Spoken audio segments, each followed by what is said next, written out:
Welcome everyone joining us live. It's awesome to hang out. Welcome to another edition of the Friday Hot Tag. I am heyitswil. He's JayCal. And we're here today. We got, I probably say this every week, but there's a lot to talk about. This is a big episode. By the next time that you and I are together on Instagram Live, we will have witnessed the first ever episode of UWN Primetime Live, which of course is coming up this Tuesday night, September 15th, and order it on Fight TV if you haven't already. It's going to be amazing. We're going to run down the card a little bit before we end our conversation today, kind of give our takes and opinions on it. But JayCal, how you feeling about everything that's happened in the last week and everything coming up? I mean, brother, it's all coming to fruition, right? I mean, we were saying, hey, guys, don't be so quick to count the NWA out. And now we've got our franchise player, Thunder Rosa, defending that World's Women's Championship on AEW. We've got the 10 pounds of gold coming to Long Beach, California. The first time in since 1952, excuse me, that the NWA World Heavyweight Championship will be defended in Long Beach, California. Wow. I mean, it's a lot of really cool things that are coming our way, and I'm jacked up, brother. I am jacked up. And listen, I got to say one thing, and then I won't say any more about it, but to all the haters who said AEW was going to bury Thunder Rosa and the NWA, not only did they not bury her, she looked incredibly strong, even in defeat on All Out. And now she's going to go defend the Burke, as we call it, the NWA World's Women's Championship on AEW Dynamite on national television. If that's not a tip of the cap to the NWA and a thanking for the partnership and that they've struck with Thunder Rosa, I don't know what is. So I'm excited about it. I don't think any negative can come out of it. It's only more spotlight, more publicity for the promotion that we all know and love, the National Wrestling Alliance. So I am stoked for that. UWN Primetime Live, we had me and the rest of the Bearded Trio got to sit down with Mike Bennett last week, and we released that interview this week. We also got to sit down, those of us that are part of the Patreon for Carneyland, and chat with Mike Bennett last night, which was a really cool conversation. He addressed even some of the latest, WWE stuff with them banning third-party interactions and stuff like that. He was very candid and open about that. But the bottom line with Mike Bennett is this dude is legitimately hungry. We keep saying it, but I don't mean that in terms of like his character. I mean Mike Bennett, the man, the father, the husband. He is hungry to get back into real professional wrestling. And so it's just been so cool to get to know him a little better. If you hadn't checked out our interview, go check that out. And as we get ready and look ahead to Tuesday, I just keep getting more and more excited, man. So. And that was a great interview you guys did with Mike Bennett. All three of you Bearded Trio were on point. I think you guys had some poignant questions. If you guys didn't check it out yet, please go check it out. If you weren't sold on the fight, you definitely need to watch that video because it's going to sell you on the fight. And if you haven't watched 10 Pounds of Gold that came out last week, the return of 10 Pounds of Gold on the official NWA YouTube channel, definitely go watch that. That will get you pumped up. It's kind of our buzz phrase around here in the hashtag NWA fam, but it's starting to feel like a real prize fight. I mean, when they first announced it, I think a lot of us were kind of on the fence, and we were excited because we were getting a title match. But we were still kind of, a little bit cautious. And I think the way that they're promoting it and the way that they're really using all the resources and the avenues that they have, from 10 Pounds of Gold to social media to these Patreon, Zoom chats and things like that, I just keep getting more and more excited about it. So, but we'll jump in. We'll talk a little more about Primetime Live, like I said, before we hop out of the hot tag for today. But the subject that we want to talk about, and this is something that I've been going over in my mind a lot lately, because you look at the current landscape of wrestling, and then you look at how wrestling was when we were growing up, right? And so one of the things that stands out in my mind was how prevalent in the business they call them jobbers, right? Or I think now they call it enhancement talent. And so, you don't see, you see it a little bit now, but you don't see it as much as you used to. And so I just wanted to have a conversation with my brother JayCal about how you feel about the role of jobbers, the role that they've played in wrestling history, how they fit into storylines and things like that. For me personally, I go back and forth, man. I mean, I kind of waver on this because I'm like, on one hand, I'm like, oh, I can see how they're super valuable, right? So you can really make someone look strong without, having to have someone, that matters, no disrespect, be defeated. But then at the same time, I'm like, well, is that lazy storytelling though? Can you do the same thing and can you get creative and not have to use, enhancement talent? And then there's the idea that, you're giving people opportunities. I mean, there's tons of guys who that's how they got their start was jobbing to mid-carders or main eventers to put them over. And so, JayCal, what's your thoughts on it? So you're right. In a lot of ways, when I'm watching wrestling, I want to see the two best competitors in the ring. Especially if I'm paying for said wrestling match, I want to see the best two competitors in the ring. But there is room for this enhancement talent. There's room for jobbers, the J-Brones, the JOB, the Job Squad, for crying out loud. You need to have guys to legitimize your stars. You need to have people who can put on a decent match, can put on a good match with somebody who's really above their caliber. And the reason why is because that's how you establish your top talent.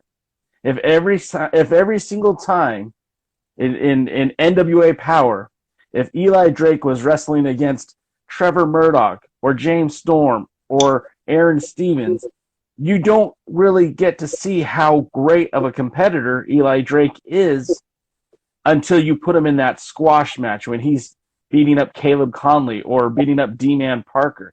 They serve a purpose. And that's in the NWA, but you look at the greater picture. I mean, gosh, it was many, many moons ago, a young John Cena with his ruthless aggression stepped into the ring with his with Daniel Bryan, back then going by Bryan Danielson. And it was an enhancement match. And Cena, I don't know if he was trying to help Danielson land a job or what, but you had a really great match between the two, something you didn't really see out of Cena just yet, and certainly something you wouldn't have seen out of an enhancement talent. But guys like Barry Horowitz, guys like the Brooklyn Brawler, if you don't have these guys who are in place, then how do you establish these top stars? You can't just put a main event guy versus a main event guy every week, because then it's not special for the pay-per-view. Then it's not special for the big house show.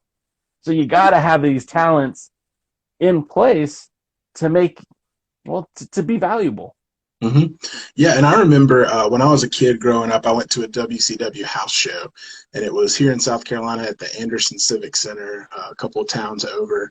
And I remember, this is something I vividly remember because it was just unheard of, but they used a jobber to advance a character in an unexpected way. So Stunning Steve Austin, who became Stone Cold, obviously, unless you're an idiot. Back then, he was doing this with a projector. Oh, yeah. He had the long blonde hair, but he was Stunning Steve Austin, and he was just, he was hated, man. I mean, he was just that guy that everybody booed and everything. And at this house show, he was actually beat by a jobber, like a no-name guy that wasn't normally on TV. And I just remember thinking that was so cool. Like, that was, like, I still remember it to this day, and I wish I could remember who it was, if it was somebody who eventually went on to become, a main eventer or something like that. It could have been, but, just as a young kid, I just remember that. And you don't see that a lot, but it was a way to almost get more heat on Stunning Steve, because you're like, oh, this guy lost to this jobber, like, oh, not only do I hate him, but, like, he can't even cut it with these guys that aren't even full-time, so it was a big part of my childhood. I mean, I remember the shows I would watch growing up, WCW Saturday Night, and WCW Main Event, and stuff like that. I mean, dude, 75% of those matches were jobber matches. It was to let you see Barry Windham and to let you see Vader, Big Van Vader and stuff like that. And they weren't going to have them, like you said, come out. You weren't going to get Vader versus Sting on TBS. You were going to get that on the pay-per-view, and it did make it feel bigger. But I feel like they did a good job back then. And so when we fast forward to now and we go back and forth with it, I know recently WWE has used some enhancement talent on guys like Braun Strowman, to give him like a streak. They were doing it with the Viking Raiders for a little while, giving them, just kind of feeding them tag teams, and even some of the female talent, Shayna Baszler and people like that were coming in. They were trying to establish that, but they just weren't doing it as methodically as I feel like it used to be. You know what I mean? And so that's why I think it's gotten a little bit of a bad rap now, because it's not a consistent thing. It's so inconsistent that when they do it, you kind of roll your eyes and you go, okay, I know what they're doing here, Yeah, and that's a shame too, because I mean, when we were growing up, for me, I tune into Superstars, right? And oh, hey, there's this guy coming into the ring, the Ultimate Warrior. Okay, what's this dude all about? And he beats a guy in like 2 minutes. That sends a message. Now, when that guy that he beat, you see him on TV the next week, and he has a competitive match with one of the guys lower on the mid card. Then it kind of shows you something. And of course, let's not ever forget about Bill Goldberg, who literally went through the entire WCW roster. But, before he was in the main event, he was wrestling guys who are much lower on the card.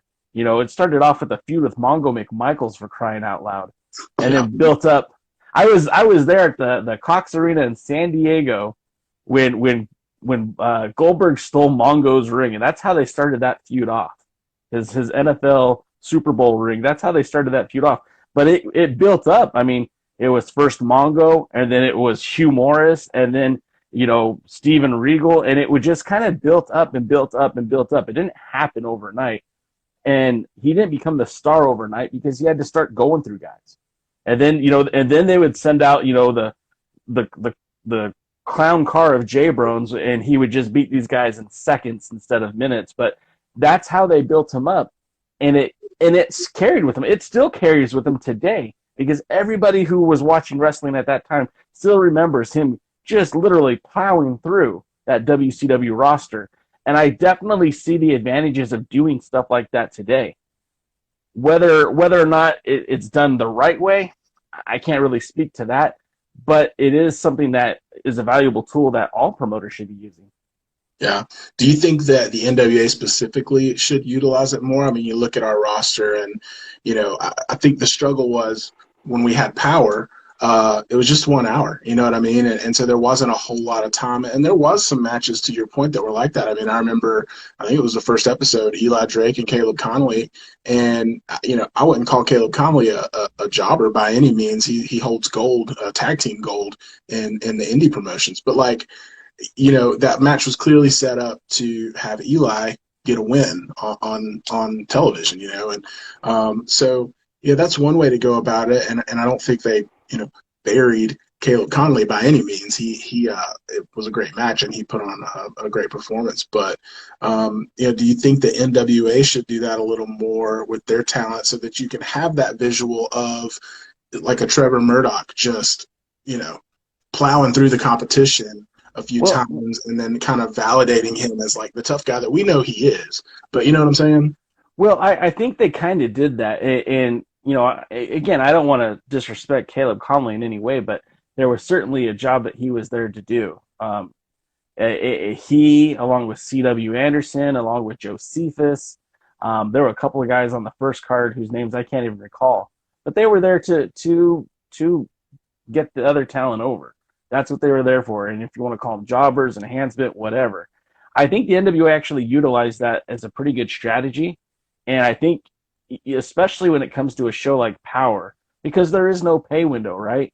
What you're paying the NWA for Power is basically your eyeballs and your watch time on YouTube. And that's not currency, folks. That's not enough to get the mega main events. I mean, that's what pay-per-views are for. That's what the live events are for.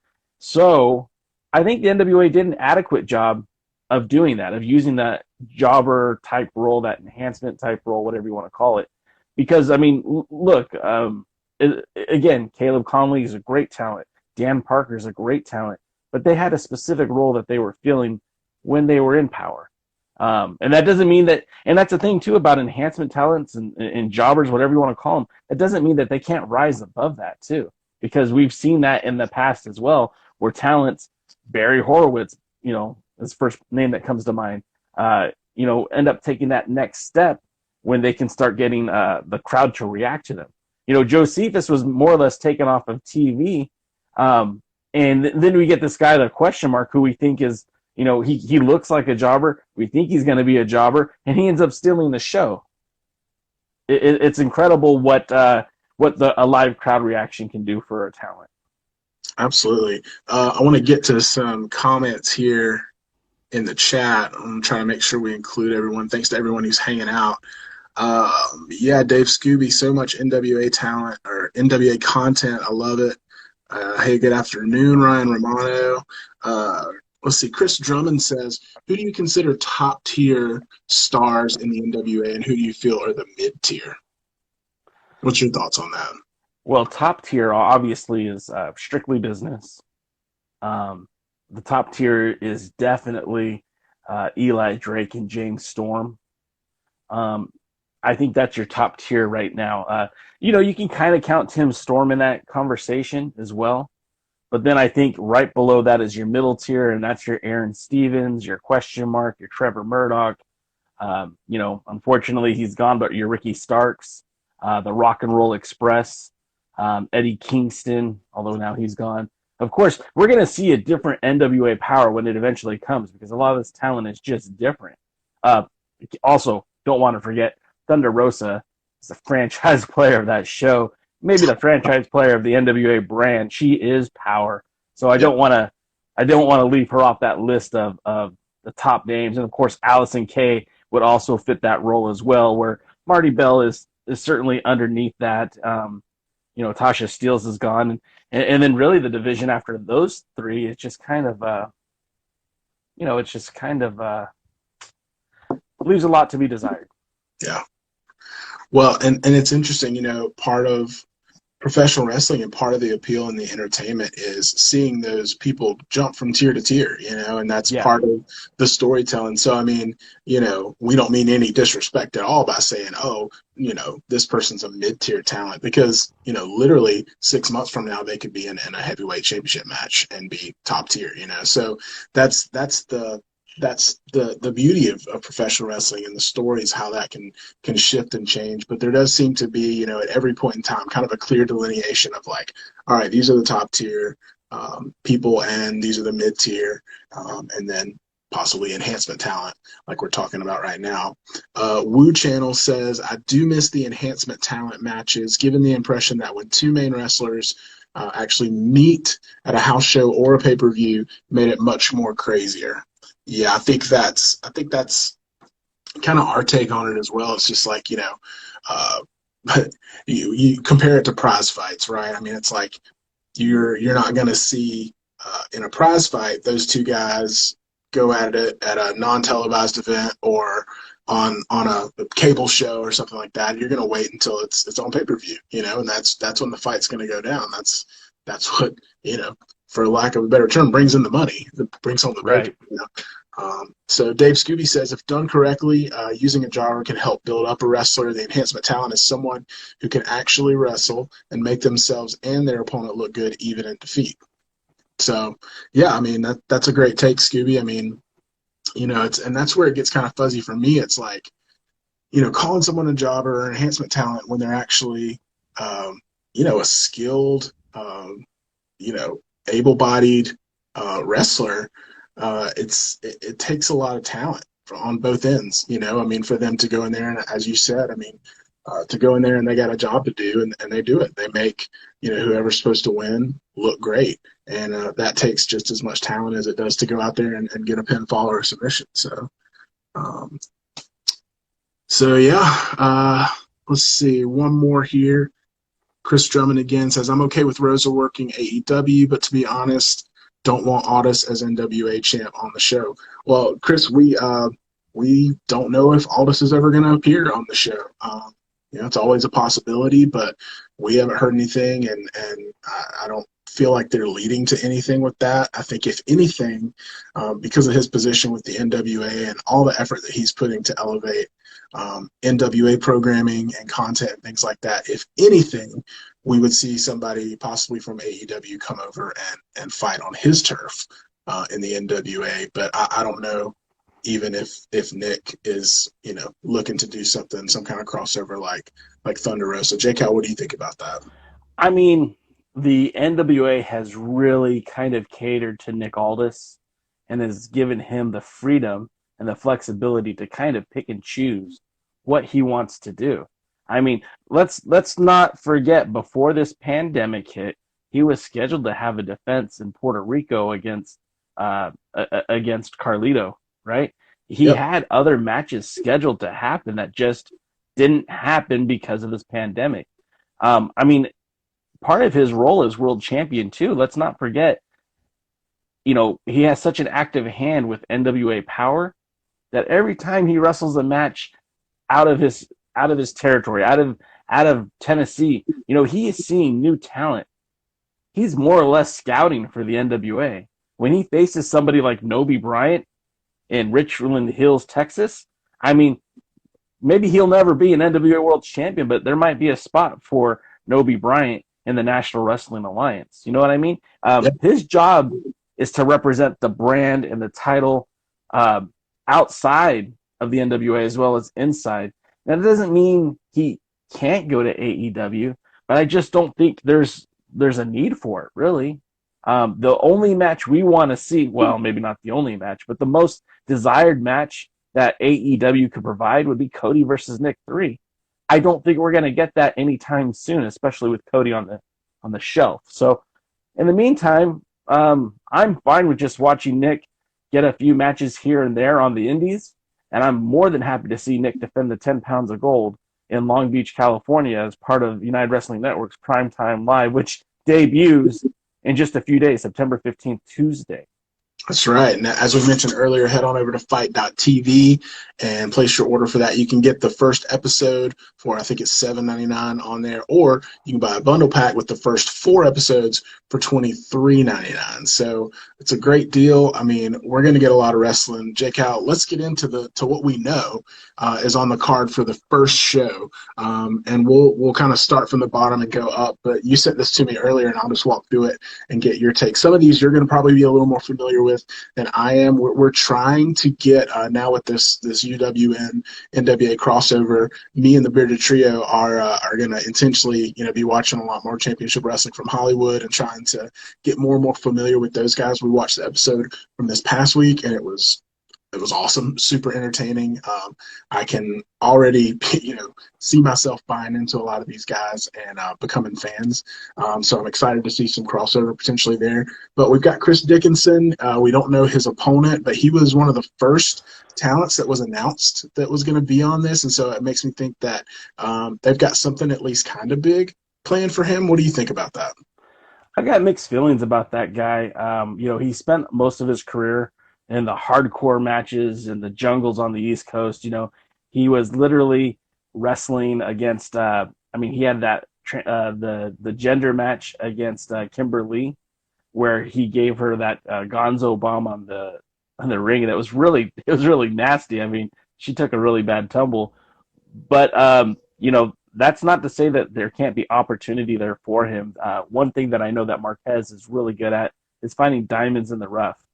And if certain guys, you give them the right rub and the right shine and the right polish, and good things happen for them. So I'm excited to see what he's going to bring to the table, and we're going to see a different Chris Dickinson, that's for sure. Yeah, I don't have a lot of preconceived notions about him, so I'm just interested to see how he appears. And, I kind of get to view him with a clean slate and see what they want to do with him. And so, I agree with you. Marquez has a knack for that kind of stuff, so it'll be interesting to see what they do with him. But then we've got the Tribe versus Wolf Zaddies. I'm a Wolf Zaddies fan, so I'm going to go Wolf Zaddies. You should be. Yeah. So what are your thoughts? You probably got a little more insight into those two teams. So, Bad Dude Tito and the Tribe have history, and that's what I love about what this show is doing. It's bringing back this feud. A long time ago in a galaxy far, far away, there was a tag team titles in Championship Wrestling from Hollywood, the Hollywood Heritage Tag Titles. Those were the same belts that were held by, Sean Ricker and Brian Cage, the same titles by Los Luchas, same tag titles that Rock Ness Monsters held, but they were also held by the Tribe. And these two young guys, Bad Dude Tito, then going by Tito Escondido, and his partner were able to take those titles away. Che Cabrera is now Bad Dude Tito's partner, and Tito has gotten so much better since then, and Che Cabrera is great. Both of these guys are phenomenal, hard-hitting tag team wrestling, the kind of stuff you and I enjoy. The Tribe are going to impress you. They're older guys. They've been around for a long time. The Navajo Warrior has been wrestling for probably like 23 years. He's had, speaking of enhancement matches, he's a guy that if you go and look at some of the old WWE matches, you'll see him all over it as the Navajo Kid. And anyways, these two, Hawaiian Lion, Navajo Warrior, they're going to show you what these old guys can do in the ring, and it's going to be brutal. It's going to be stiff as, well, it's going to be brutal. Let's just leave it at that. Well, I'm stoked about it, man, because you and I are both huge fans of tag team wrestling, and that's one of the things we talk about a lot is before the pandemic hit, NWA was looking to improve their tag division, but it wasn't quite there yet. The tag team titles weren't quite as prestigious as they really needed to be, and there wasn't a lot of competition in there. So I'm hoping we can get some crossover, and maybe this will be the first step towards spotlighting a lot of these top-tier UWN tag teams and possibly putting them in a position to make a contest for the NWA World Tag Championships. You never know. So, and then we've got the West Coast Pro Championship, and that's being defended, right? Is that belt on the line? The belt is on the line. Alexander Hamillstone versus EJ Sparks. I saw EJ Sparks for the first time watching Championship Wrestling from Hollywood this past week. That's an impressive dude, man. What do you think? EJ Sparks was the Championship Wrestling from Arizona state champion for many months. He is a solid performer. He's a solid in-ring guy. You got to see him this weekend take on Dan Joseph for the United Wrestling Network TV Championship. Came up short, but he is a very talented individual. But Hamillstone is Hamillstone. And although we talk about him being the West Coast Pro Wrestling champion, he's also the MLW Open Weight champion. And I think that, of course, that belt isn't on the line. MLW isn't even being discussed on the show. But Hamillstone is a bad dude. And he's great in the ring. He's got the look. And I hope that this is a guy that maybe down the road might end up in Power. That would be awesome. I'm with you, man. I think Hamillstone comes away and retains that West Coast Pro Championship. And then we've got the United Television Championship. You just mentioned Dan Joseph, who's the current champion. He did face off against EJ Sparks on this past week's Championship Wrestling from Hollywood, which was a great match. But he's going one-on-one with Levi Shapiro and for that United Television Championship. What are your thoughts on that? I personally think Dan Joseph's going to retain, but clue me in a little bit about Levi Shapiro. What are your thoughts? So Levi Shapiro is a former, most notably known as a tag team wrestler. He and Buddy Nelson were the Classic Connection tag team, and they have had a lot of success in Northern California. Never really made that big impact in Championship Wrestling from Hollywood, but a solid tag team nonetheless. And when Buddy Nelson took a break from in-ring action, Levi Shapiro actually got in really good shape. And he's been making a go of it as a singles wrestler. And to see where he is now to where he was, leaps and bounds in progress in terms of his in-ring ability, in terms of his look, his conditioning. So I'm excited for the match. But that man, Dan Joseph, I mean, he is electric. He is a homegrown Championship Wrestling from Hollywood talent. I'm expecting big things, not just for the United Wrestling Network, but from Dan Joseph himself. And I think you're going to see the next level of Dan Joseph, for sure. Well, one of my favorite matchups of the night that I'm most excited about, we've got Camille versus Heather Monroe. I got a little bit of flack on the show on Tuesday night because I was in the minority. And I said I thought Heather Monroe was going to take it. I know Camille is big. I know she's her strength is, I mean, you can't compare to it. I mean, she's been putting in the work since the hiatus and the pandemic hit, and it's obvious. But I just feel like from what I've seen from Heather Monroe and her ability in the ring, her technical skills, her ability to control a match, I just think she's going to come out on top. But JayCal, what are your thoughts? So obviously Camille is intimidating. She's powerful. She's strong. Kind of the silent type, where Heather Monroe is not. Heather Monroe is trained by the Santino brothers out here in Southern California, and that's the school of champions. The talents that came from that school are amazing. And one of these days, maybe we should just profile that school, because so many of their talents are now competing in the top tiers of all wrestling. But Heather Monroe is a world-traveled wrestler. She wrestled as part of the Pussifer tour as the Lucifer. She wrestled every day on tour with the band Pussifer. And so these were like very heavily scripted matches, but just getting that kind of in-ring work over and over and over so young into her career. And then let's not forget, she also had challenged, unsuccessfully, she had challenged Jazz for the NWA Women's Championship. She unsuccessfully challenged, I believe, Allison Kay for the same title in Hollywood. But she was also part of that China tour, that big event in China, when she defeated former NWA Women's Champion Barbie Hayden. You have to take into consideration that she knows how to win the big match. She just hasn't been successful yet. This will be her first debut for pay-per-view, and I'm expecting an upset. It's kind of an interesting pairing though, because both of these ladies work that heel style. So we'll see how that's going to turn out. But I'm thinking Heather Monroe is going to shock a lot of people. Yeah, and this seems to be the only kind of, I mean, a lot of these matches could be considered crossover, but when you say specifically, United Wrestling Network star versus an NWA star, this is the one that stands out so far. Now, we might have some more thrown in there that either haven't been announced or we don't know about, but this one feels like the one that's kind of head-to-head, UWN versus NWA. We're partnering up, and we're going to have some crossover in some of these matches. So I'm really excited about that one. But the match that we're all excited about, the match that we're all waiting to see, that we are investing our time and energy into, is the real world's champion, the national treasure, Nick Aldis, defending the 10 pounds of gold against the new challenger, kind of out of nowhere, in Mike Bennett, former WWE superstar, former Ring of Honor champion. He was a tag champion in Ring of Honor. And so we talked a little bit about this match up front, and I'm going to ask you, JayCal, just what's your gut telling you about who's coming out on top?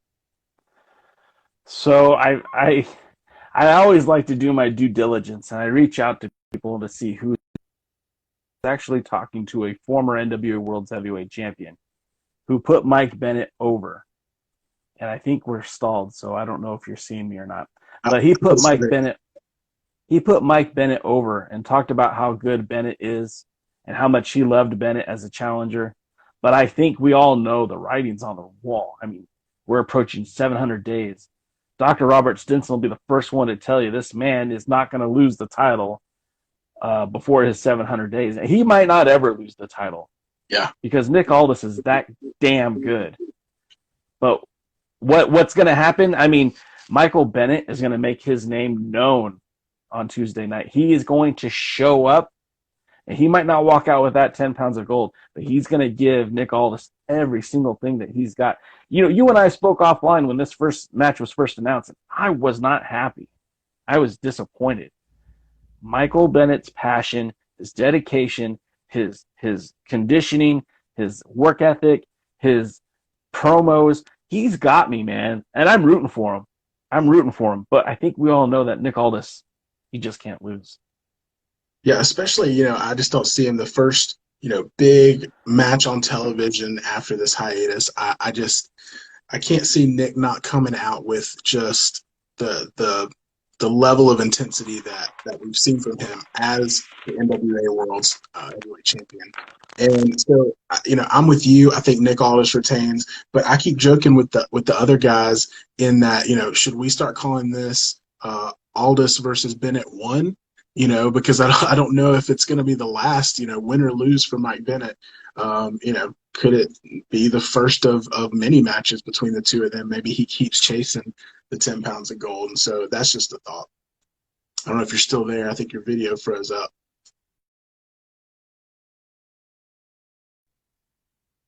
Well, we lost JayCal. He left. But that's okay because we were at the end anyways. Thank you guys for joining us in the chat. If you're watching this later on YouTube or listening on the podcast feed, leave a comment. Let us know what you think. Thumbs up, subscribe, all that good stuff. You know the drill. But I am heyitswil with 1L on Twitter, Instagram, Facebook. And then JayCal is at the Alliance blog on Twitter, Instagram, Facebook, TikTok, all that stuff. Visit alliance-wrestling.com. Go subscribe to all the podcasts, all that goodness. Thank you, JayCal, for joining me. Thank you guys for hanging out. And we can't wait to see you Sunday night. Me and the Bearded Trio will be going live around 8 o'clock, and it'll be our last show before UWN Primetime Live. So expect a deep dive into all things Primetime Live and get our thoughts on that. But thanks you guys for hanging out with us, and we will see you next week for another Friday Hot Tag.